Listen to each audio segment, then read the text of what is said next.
Good morning. This is a day of new beginnings for a lot of reasons. And since most of you have been here before, most of you know that I start out with a plan and then it goes awry. And I had a wonderful plan that I've been working on for about 3 weeks for this service. I even had props. I had a gorgeous sycamore leaf that I had treasured from last year's fall in one of my favorite places in the world, Hoover Dome. I had a snow shovel, and I had a watering can, and I had a hula hoop, and I was going to have this wonderful service about shifting seasons. And then Spirit decided that it was going to be something else. Last night, it decided that it was going to be something else. My best friend in the world is here, Jean, and she is my muse and my creative partner. And she's the stirrer of the pot, frankly, because I have conversations with her through walk and talks. We had an incredible walk and talk around Lake Harriet and Normandale Lake. And we jibber jabber jibber jabber jibber jabber jibber jabber jabber constant, okay? And my husband will say, I cannot believe that you two can go as long as you can go with nary a breath, and you never run out of things to say, and you're disappointed when she leaves because you didn't get it all in. That's the way it is. And Jean holds space for me like nobody holds space for me. Jean holds space for me to figure out what it is that I'm trying to do in my life. And I came up with a lot of big things. And part of it was we were here. We were literally here in this sacred space yesterday when no one was here. And the sun is shining into the stained glass windows. And it's a magical place. And we got a lot of information and a lot of guidance about where I was going to go and what I'm going to do as a professional speaker and beyond. And got all these great ideas, and I could feel there was this nagging little your husband isn't going to like this. Because he's not only my husband, he's my business partner. And that can be difficult when you spend all your time with the person. Can you imagine? Going, there's no home. There's no home. There's more business. The office, the bed is sort of the, negotiation area of our business. And so it's difficult when you have that kind of situation because sometimes you're in the work business. One of you is in the CEO, product and program development manager, sales and marketing hat, and one of them is a husband who doesn't want to hear any of that, or vice versa. So I go home, super excited about my day that I had with Jean. And we started having a conversation about this amazing new thing. And it didn't go over well. And I got into an argument with my husband. And I don't really get into arguments with my husband, to be perfectly honest with you. I know that's annoying, but it's the truth. Mostly, we don't fight. We're in really good harmony and integration with each other. We have a lot in common, spiritual beliefs, very aligned, and we're open and connected and communicative, and he's an amazing, wonderful man. And sometimes we get in crazy ass fights. And sometimes those fights, trust me, I'm not fun to fight with. I'm not fun to fight with at all, because I'm very, very smart, and I'm very opinionated, and I'm very powerful, and I'm very dramatic, and a lot of that will seep out. And it started to escalate and escalate and escalate in front of the gorgeous witness of my best friend. And you know how when you have one of those fights that's so bad that you're just, filled with judgment, you are 100% right, and they are 100% wrong, and you can prove it with documentation. That's the kind of fight we had. And because I'm not used to that, because I've been in relationships and connections with people where we fight all the time, and you don't really even feel it. It's just normal. It's natural. It's like, what are you going to have today? I'm going to have a smoothie for breakfast. What else are you going to have? I'm going to have a fight with my boyfriend. It's just normal. When it's not normal, it hits you like a freight train. Do you know what I mean? Whenever you have this really great relationship with somebody, and then suddenly something happens, it's like, you're slapped against the wall. That's the way it was last night. And that whole leaf thing, all of the symbolism of the season just went gone. You are in serious conflict with the man that you love the most in the world. You are in serious conflict. And what I got as a vision of this was verbal hockey. I have never seen a sport more violent than hockey. These guys, when one is up against another one, guys forgive me, the ones that like hockey, okay? But one's against another one, and he's just wailing on him, totally psychotically wailing on him. Am I right? It's nuts. It's absolutely psycho nuts. And you usually do that to the person that's on the other team, right? When it's verbal hockey, and I'm very good at verbal hockey, I know just the one to go to. And it's so tiring. Can you imagine? That's not the fun part of hockey, I wouldn't imagine, especially if you're the one getting your ass kicked. That's not where it's fun. It might be fun if you're the one with the teeth, but it's not fun if you're the one that's losing them. And when they're playing hockey and they're fighting with each other so intensely, they're not playing the game. They're not doing what they said they wanted to do, was have fun and win the game. And here I was last night having verbal hockey with my husband, and I first of all realized we're on the same team. So I'm pummeling you, and you're pummeling me, but we're on the same team, and we're both getting put in the penalty box, looking around, going like, what happened? Why'd we do that? That's stupid. Does this feel familiar to any of you, that you actually willingly get into that? So then here I am in the middle of the night. How many of you have had a fight so intense that you know and wish and hope and pray that the other person isn't sleeping too? I bet he is just miserable.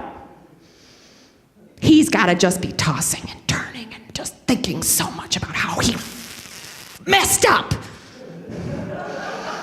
I bet it. I hope he is. I just hope he's just gonna be. And then his day tomorrow is just gonna suck because he's gonna be tired and he's gonna be cranky. And I hope that to be true. I was there. And then I had this, what would Sunday Theresa do? What would Sunday morning all in white Theresa do? She probably wouldn't be figuring out a way to be the best verbal hockey player. So this is where you come in and how it will help you. We all have our verbal hockey moments. And how much of our time and our precious life and our juju and our gifts have we squandered because we're in the corner punching away instead of out on the rink having fun, doing what we want to do in our lives. And the way that you do it is that you don't do it alone. You don't do it alone. Because the alone part of you, that's the part that will kick in, that's your brain, that's going, you're so right and he's so wrong. Stick with it, girl. Don't give it up. Stick to your guns. That part, she'll screw you over every single time. Because it's a limited thought. And what they feed on, those limited thoughts, are fear. She smells it like oxygen. Don't give up, don't give up. You are so right and he is so wrong. He will come coming back to you and you don't you. We can't get out of those places, out of verbal hockey by ourselves. We've got to have some help. So there I was in the middle of the night and went, okay, what would Sunday Theresa do? There's one answer. Sunday Theresa would bring spirit into the mix. So I laid there and thought, okay, how do I get away from this?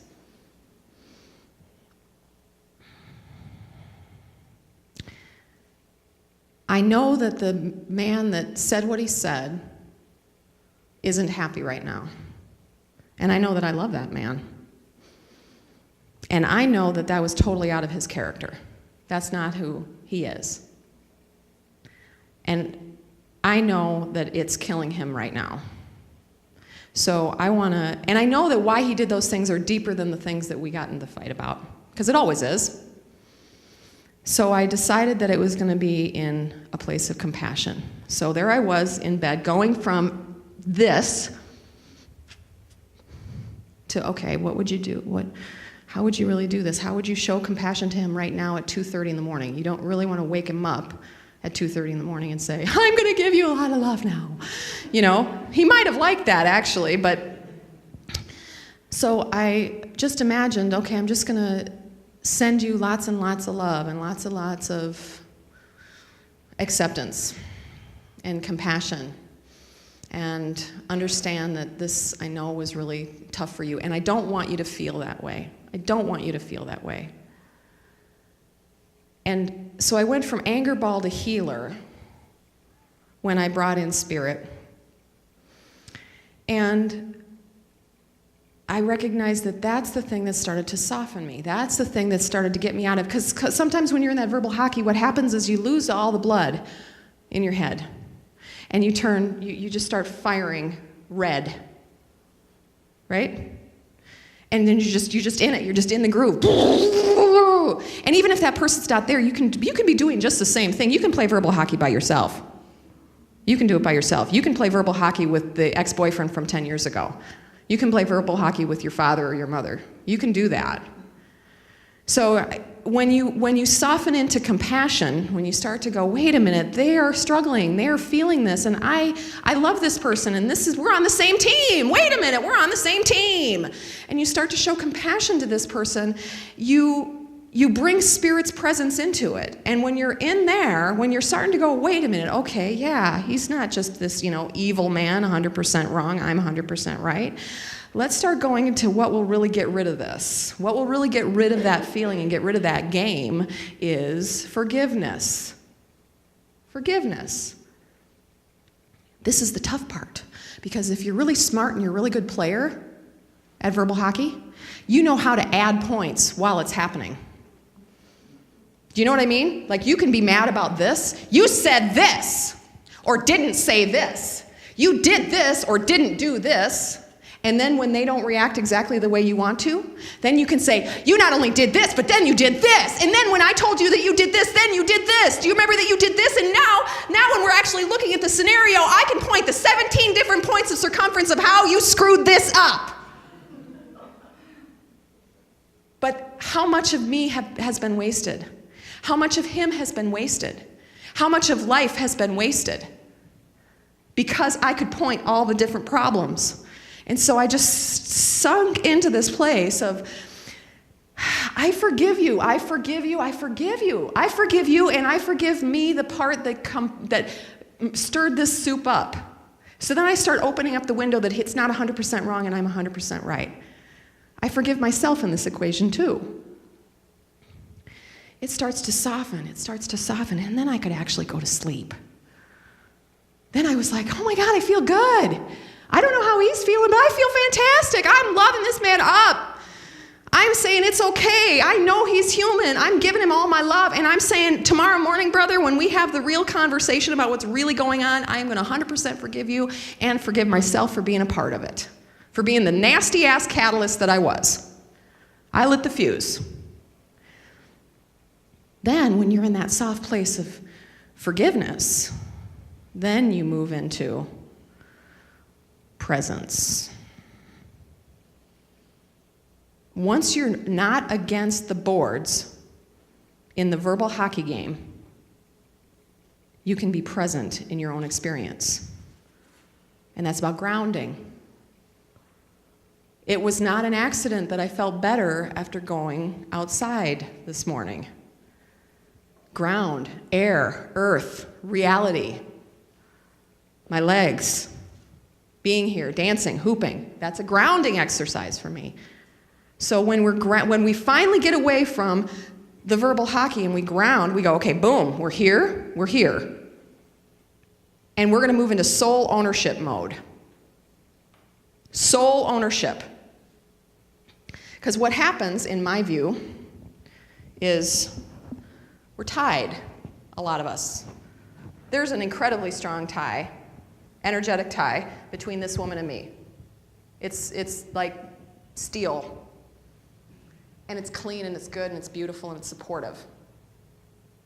And some of our connections aren't that beautiful blue steel of awesome. Right? Some of them are not.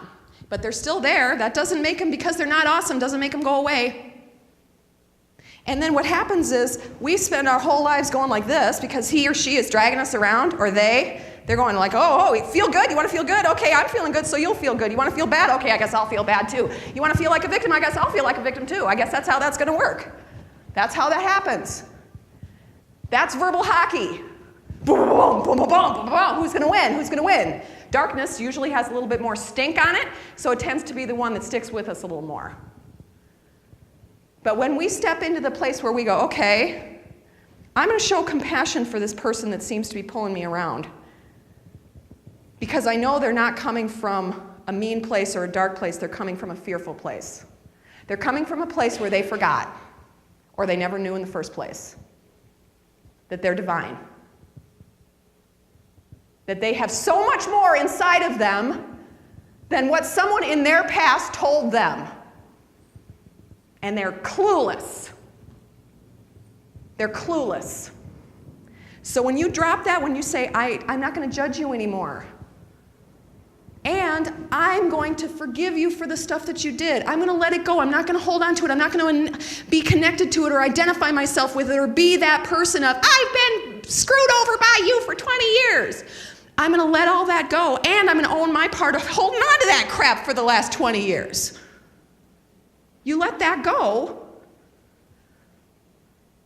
then you move into this presence, and you say, this morning, like I did, I'm getting ready this morning. And I go, okay, so here we go. It's an LHSC morning. So what are you going to do? You're going to be grounded, you're going to be present, and you're going to own your day. I owned that my morning rocked. It was a wonderful morning. I'm owning it because it's mine. How I react to this experience called life is me, and me alone. That's it. I don't own his, and he doesn't own mine.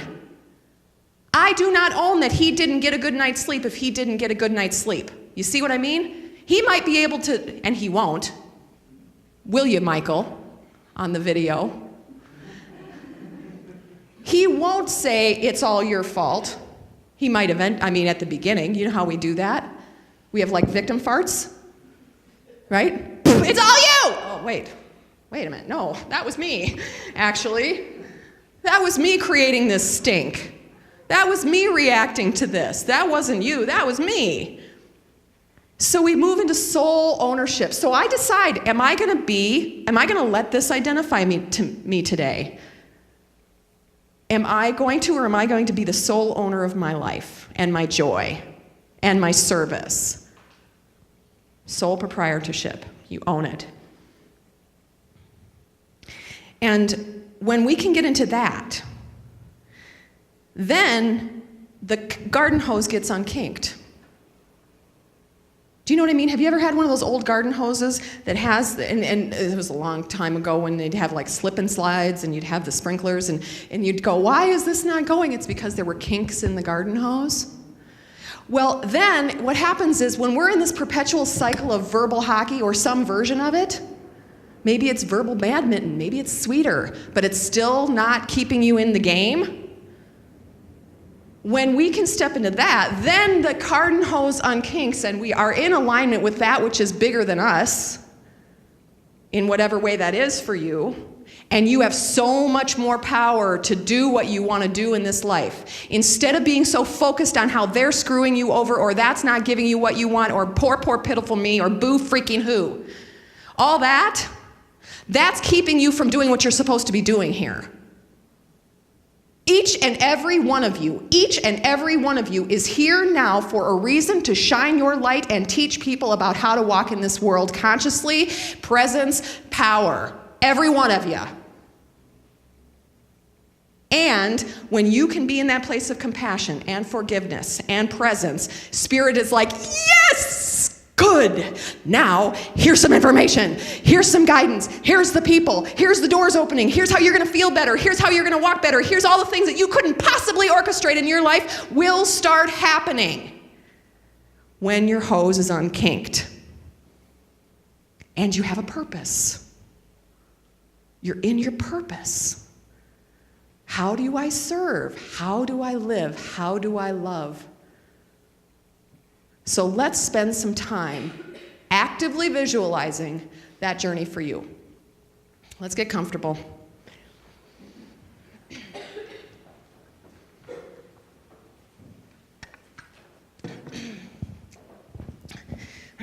I believe very strongly in the power of visualization and the power of meditation, because I believe that a lot of us want great things, but we don't know how to get there. We're supremely powerful, but we don't recognize the directions. We're driving Maseratis, we have the keys, but we don't have a map. We don't know where we're going. So meditation can get you there. Meditation can show you the light, show you the way.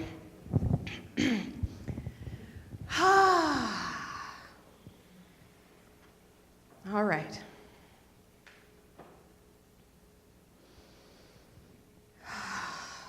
Just arrive fully and completely here. Imagine that every energy bubble that you gave out to someone or something else out there outside the confines of this building that are still sort of circling around people, imagine that all those bubbles are just coming right back to you. You're just calling yourself back to you. With your breath, you just imagine with you inhaling, you just are literally inhaling your energy, your power back to you. You're not taking it from anybody, you're just bringing it right back to you.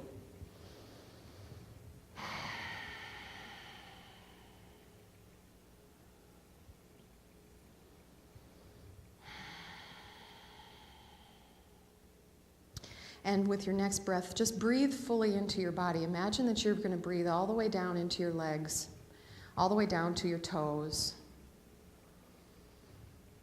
You can breathe into your arms and into your wrists, into your fingers, into your fingertips.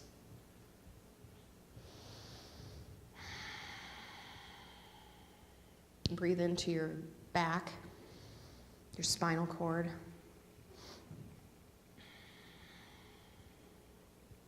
Breathe into your neck and into your shoulders and just soften it with your breath. Just imagine that all the burdens that you've been carrying around are just going to drop off your shoulders, right down on the floor next to you.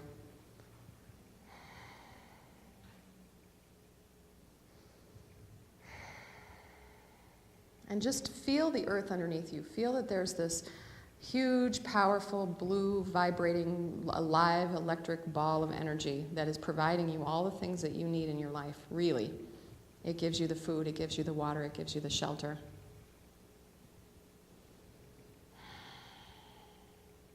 The air.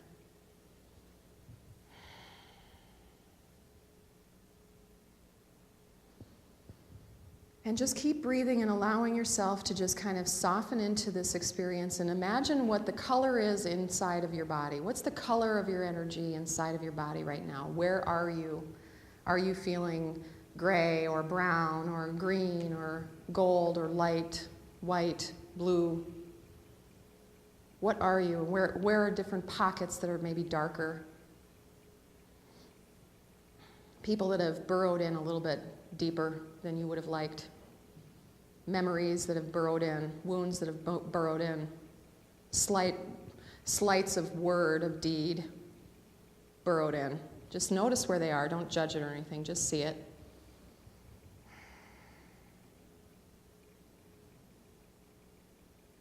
And with your next breath, what I'd like you to do is just imagine that you're going to travel, while you're sitting here, you're going to travel upward on a cord of light. That's the same size as you. That's really the you in non-physical form. Travel up that cord and go way, way, way, way, way, way, way, way, way, way, way, way up, further than your mind can possibly perceive. Past so many levels of consciousness and experience. Up to a place of such beauty, magnificence, unconditional love, power, healing, and joy. The Creator.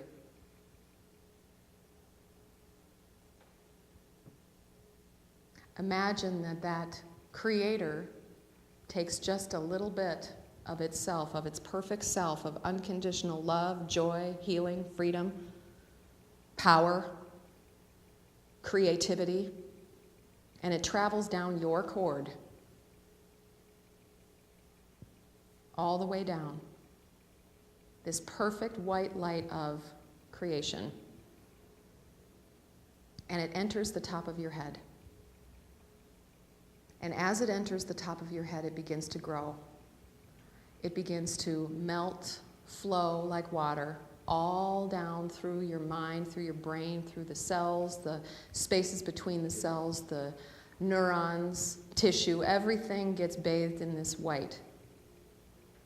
And as it continues to go down, any dark places that it finds, it just washes it down out your feet. So you're completely power washed by Spirit.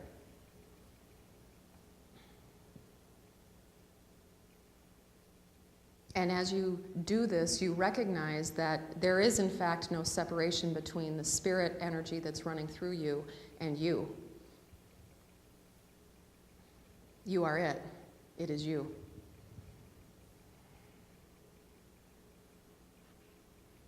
And in this place of complete groundedness and openness and connection and integration with your divine source, I'd like you to imagine that there is a person or a situation that you have allowed your energy to funnel to, or that you have allowed to imprint you in a way that doesn't serve you.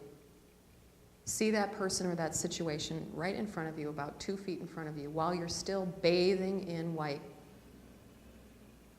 feeling your full presence. And as you look at that person, and what he or she has said or done or not said or not done, I want you to see that their light is there too. They just don't know it. They have that exact same light, same color, same power, same frequency, same vibrancy, but they're clueless. They don't know it. And the darkness that you feel, the stickiness that you feel, the connection that you feel that isn't in your highest good is just because they don't know. And they're afraid because they think they're alone. So in your place of complete integration and harmony and power with the Creator, I invite you to open up your heart and just send them a blast of that white, white love. Showing them compassion and understanding. Showing them forgiveness. I forgive you for the choices that you made. I forgive you for not being the person that I wanted you to be. I forgive you for the hurt you caused. And I forgive myself for my role in it. I forgive myself for doing the same things to other people.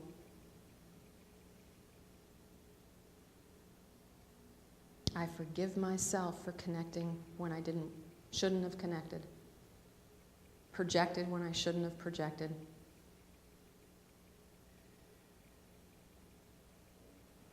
Feel that complete integration of your divine source. You have shown them compassion. You have shown them forgiveness. And any cord that is attached to you now is just this cord of light. And you can just clip it off and let them have it. And you're right back where you were, full and complete. You never run out of spirit.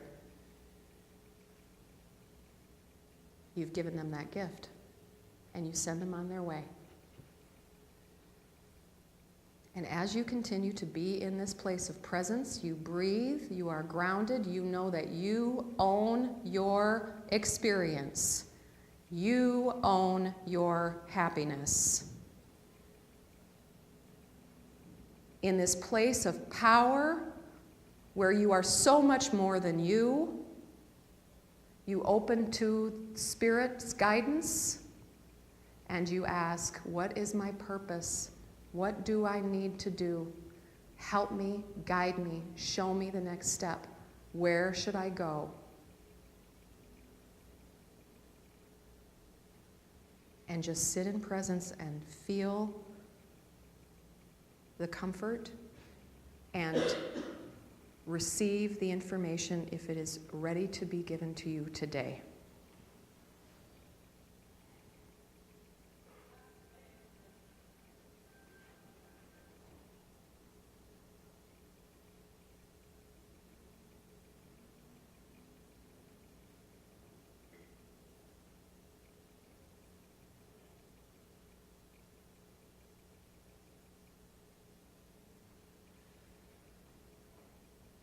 May you always feel this truth.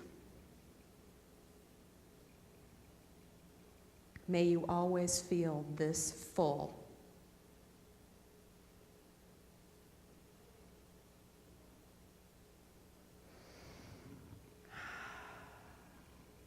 Breathe in.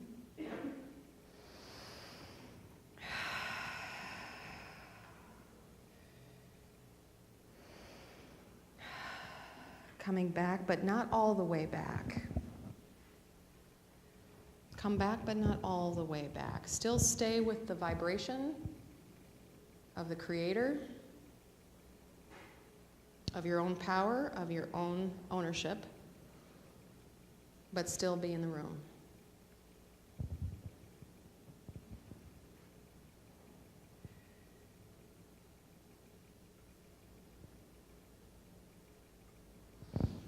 So now we talk about how do we bring it into the real world? How do we take it beyond this beautiful domed building on Sunday when you feel it? You can feel it electric in your hands and your feet and your heart. You're just ready to just zipper right on out of here. But how do we take it beyond that? So that's when I want to open it up to you. I want to hear from you. I want to answer your questions. I want to help you get some guidance. Where did you get stuck? Where didn't you get stuck? Where did it open up? This is a community, and I want to hear from you. Because I know that whatever you share, there's someone else here that's going through the same thing that they will learn from. So does anybody have anything that they feel like they want to ask or that they want to comment on about this topic? Yes. Thank you. What's your name? I just want to say that I hesitated coming today, and I can't believe the subject that you brought up because I've been playing verbal hockey so seriously for 3 months on an issue, and I couldn't even meditate it out of me because it was like boom, boom, boom, boom, boom, boom, boom, and I never thought of giving them the forgiveness, or I wasn't ready to do it, to forgive. Not like to, I mean, you told me how to do it in a way that I could say, yes, I can forgive them. Thank you so much. You're welcome. My pleasure. Yeah. Just one second. I want to say, now this whole compassion thing, it's not easy, because last night while I was doing it, I was going, oh, I'm wrapping my husband up in love and light, and I'm going to forgive him for all the choices that he's made, especially that one where he said that stupid thing where he did that. Okay? So it's a wave. It's a wave. It's not just, whoa, butterflies shooting out your butt. You're going to run into places where you get angry again, and that's okay. But when you see it, you do something different when you have your intention of compassion and forgiveness. The thing I just wanted to note was how our body actually responds to those imaginary conversations, even though they're not real, but it's acting as if they're real. And how did it feel? I don't like it. You don't like it. And was it in your belly mostly? Was it in... Yep, tight. Did anybody have physical reaction to when we started to have that feeling with people? Tight, constricted, hot, prickly, uncomfortable. It's not a day in the spa. It does not feel good. Thank you for that comment. Did you have a comment? Oh, who else? Anybody have a comment or a question? Something you just said, I think, really resonated with me about setting the intention, because I think, especially when there's certain things that are a certain person or a certain job situation or whatever it might be, where the default feels like reality, practicing setting an intention is almost a playful way of saying, well, let me just try this on a little differently, which is more freeing sometimes, because sometimes it's like, oh, like that's really the truth, because we think the more negative aspect is the truth. So I really appreciate that. And that's a really good point, Jan, and I noticed that my part in the thing that happened yesterday was I spent all day long with Jean getting super excited about what we were going to do, okay? And I would go, but Michael's not going to like it. Michael's not going to like it. He's definitely not going to like it. And then I act dumbfounded when, what? Michael doesn't like it. I'm a powerful person. I understand the power of thought. And I spent all day unconsciously pre-paving that my husband wouldn't like it. Because to be honest, once he did show me that he didn't like it, I was like, I'm ready for you. I've been waiting all day long. So to change your intention that this is going to go well, or this is going to be different, or that was one of my lessons. I should have started working on that in a different way, and I didn't. I fell right into that trap. Other comments, other questions? Yes? Just to build on that a little bit, for me, to get to intention, it's my trick is to stop and get curious. What's really happening here? What do I really want? What was my intention when I started? What am I holding on to that really isn't, what's the other, just to take it apart into the pieces and get curious about it. Not to find out what's right or what's wrong, but just to look at it as parts of it and see where I was back here already preparing for it. Yes, good point. And to talk about sort of deconstructing the process is, I wanted to share with you, the order that I did of compassion and forgiveness was conscious. Because a lot of times we go through this training of forgiveness, just forgive everybody, and that's the key. I don't know about you guys, but I can't jump to forgiveness right away. I'm like, I don't really, because there's all these reasons why. I'm still caught in the loop of, yeah, but you just did this stupid thing. And when I do compassion first, then it softens everything up. And then forgiveness can naturally come in and do it. But when you try to be a forgiveness fairy, good luck. Maybe you can, I can't. That's one of the things to do to break it. That's what I did last night. I broke it down into like, okay, what are the steps that will get me to the place of harmony? And I got to look at, and the other thing that really opens you up when you move out of this victimhood thing is to go, how is this serving me? Because you can spend all night long, all night, all weekend, all lifetime going through all the reasons why you're right. And you can get more and more justified by it. And then, and another thing, and, right? When you do that, and when I go, okay, but last night I thought, why is this serving me? Because I wouldn't have it in my life if it isn't serving me. Somehow, how is this serving me to have him just have done this? And for me to feel, so superior? Well, it's kind of maybe boosting me up and strengthening my own position on it. If I have an adversary, have you ever noticed that? If you have somebody who doesn't believe in you, sometimes you can be like, oh yeah? And sometimes you need that, oh yeah, when you're in a brand new place of creation, when you're really not all big and all that and you think you're all freaking awesome. When you're the tiny little baby girl and you start like sprouting out, you're going, oh yeah? Sometimes you need somebody who's that counterpoint that makes you feel better, and so you use that conflict to keep you up. And sometimes that conflict serves you because it's so emotional. You're already tired or you're stressed and you're upset about something else, and that could keep you fed.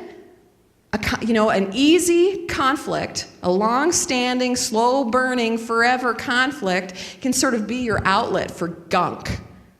You can just still be mad at that. And so breaking it down into those different pieces can help you see it clearly, I think. Any last comments or questions? Yes, dear. Well, I just think that that's the bottom line of everything is forgiveness. And if you don't do it, and if you do it half-heartedly or you don't really get to the bottom of it, it's just going to keep repeating over and over with some other person, some other situation. Louder, usually. Louder and more painful and more expensive. Because that's how the universe, God, Spirit, wants you so badly to shake off that crap. Wants you so badly to be in your power and to not give your stuff away that if you're not paying attention, it gives you a noogie a little bit louder. No, really, pay attention. So it's pay me now or pay me later is that degree. So just in the final time here, I just want to say that part of what I'm learning as being a spiritual person, trying to be a spiritual person, is open up to the teachers. Open up to the wisdom. Spirit is dripping to you all the time what you need to hear and who you need to connect with and what you need to receive and what you can receive all the time. It's not just here. It's all the time. So if you can start getting your frequency to tune into it and you get it through those feelings of synchronicity and desire and that, I think I should go here and I could be a part of that. When you have that, that's Spirit helping you all throughout this process. And that's what I really want for you, is I want you to move into that place of joy 24/7. So on that note, a place of joy 24/7, there's only one word that comes to mind, the hoop. So I am going to ask you humbly and from my heart, if you get fed by this place, and you get fed by this community and these people, and the messages you receive, I invite you to help us to keep going and help us grow and be the water, be the seeds, be the fertile soil that we need to continue to grow this and help others grow personally. So this is the pledge card. If you are pledging, thank you on a regular basis. If you're not, I think we could probably help you out with that. If you talk to, who can we have somebody talk to? Jan Wickman Jan Wickman right up there, she can help you get it set up. So put this in the altar or in the basket when it comes by you, and know that you are supporting this community in a very profound way. For the rest of you, if you can give anything, we sure would appreciate it, and we will use it in the highest good. Thank you. And we will do some hoop music.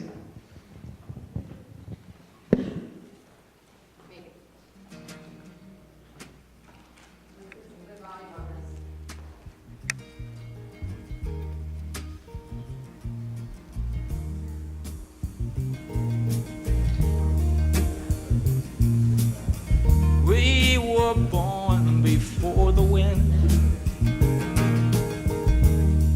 also younger than the sun. Yeah, the bonnie boat was one as we sail into the mystic.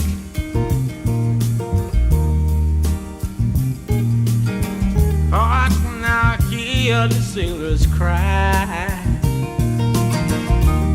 Smell the sea and feel the sky. Let your soul and spirit fly into the mystic.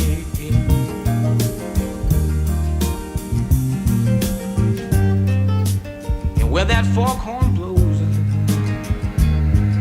I will be coming home.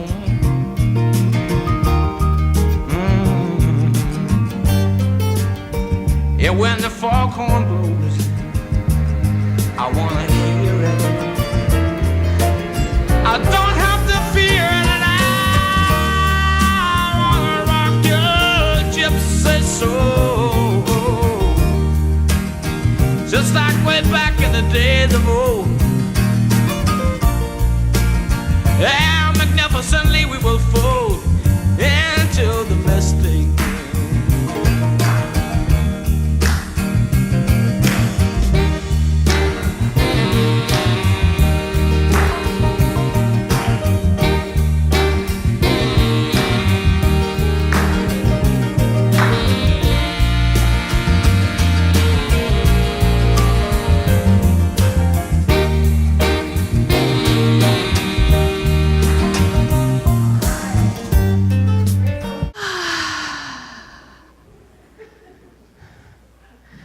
A community of seekers, a community of joy bringers, all participating actively in their lives in this community, this larger community. Scooch it, scooch it. See, isn't that gorgeous? They even get together like that. It's just, oh. Everything that happens at LHSC is beautiful. I'm coming right on here. All right, everybody. Feel that white light inside of you and just give a little bit of that extra white light over to the person on your left and the person on their left, and so on and so on and so on, all the way around. Give that person some love and light on the right, all the way around, all the way around, all the way around, until you meet you, and give yourself a hug on the other side. Send out any energy, any prayers that you have for anybody right now, so we can use this time in a sacred way. Anybody who needs your guidance, your help, hold them in your heart.